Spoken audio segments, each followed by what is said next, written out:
Hey guys, welcome back to Any Chef. Today we're going to be a little bit naughty. We're going to talk about the bad boy in the kitchen, the thing every chef hates using, and it is the microwave. Yes, this guy has gotten a bad rap over the years. Well, I won't lie, I also have the stigma that this thing is killing all the nutrients in my food, giving me radiation, all these things. So I thought I would do a little research and pass it on to you guys. So, what is the microwave? Well, there are a few different components to this beast of a machine.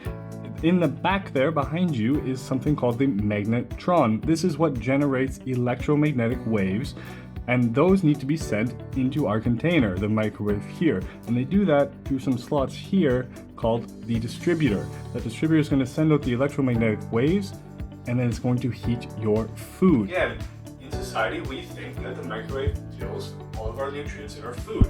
Well, there were a few studies done, and it's not true at all, guys. In fact, if you take something like vitamin C, now vitamin C is extremely sensitive to heat. This study was done. They tried stir frying, boiling, steaming, microwaving, and guess what? The microwave, our bad boy here, was in number 2 for one of the best ways to keep nutritional value in your food. How do electromagnetic waves heat the food?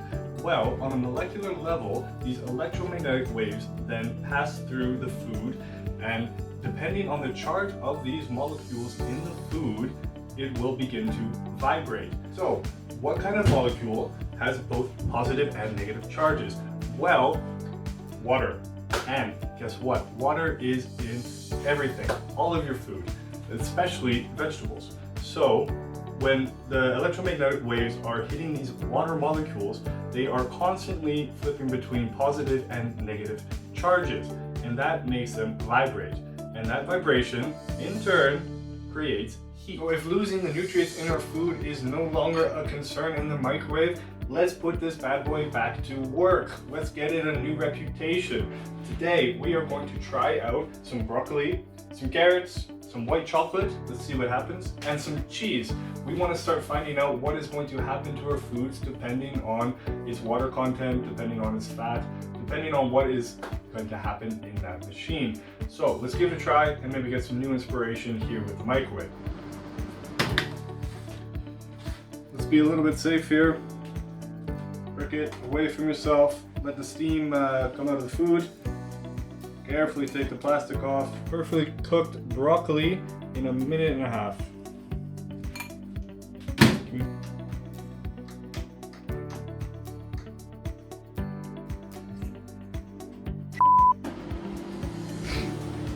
Didn't come with instructions.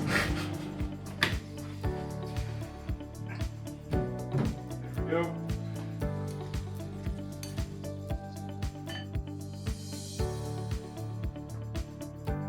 Huh, 2.5 minutes.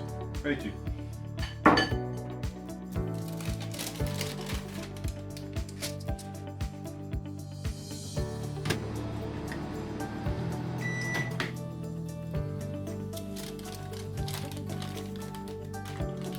Just starting to brown. I don't like the burnt cheese, so I think I'm going to leave that. So, cool little crispy Parmesan. Maybe nice on your risotto, your mac and cheese. Now, white chocolate. This will be interesting. So, white chocolate failure at the moment. So, good example of microwaves not cooking things perfectly even actually would be this. The waves are dispersed a certain way. That's why some microwaves come with the turning disc or whatever to put your food on, is to get different spots of those waves hitting it. Otherwise, they're always going to be the same.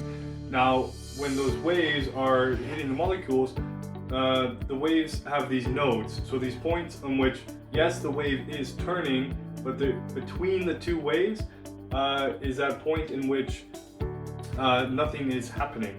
There is no flip, which means the molecules are not vibrating, which means nothing is happening. On the other end, so you have uncooked spots with fully cooked spots, with burnt spots, with other spots. So yeah, I can see how microwave cooking may be a little bit tricky. I'm gonna take a few more whacks at this and see what happens.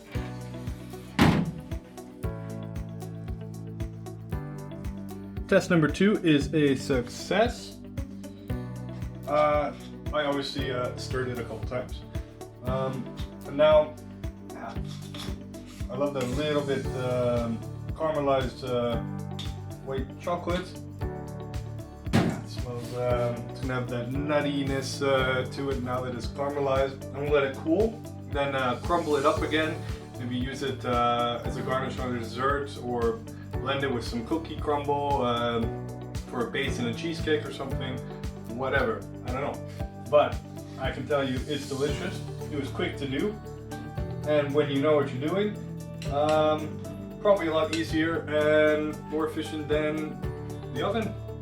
Well, I am convinced. We have perfectly cooked broccoli in 1.5 minutes, perfectly cooked carrots in 2.5 minutes.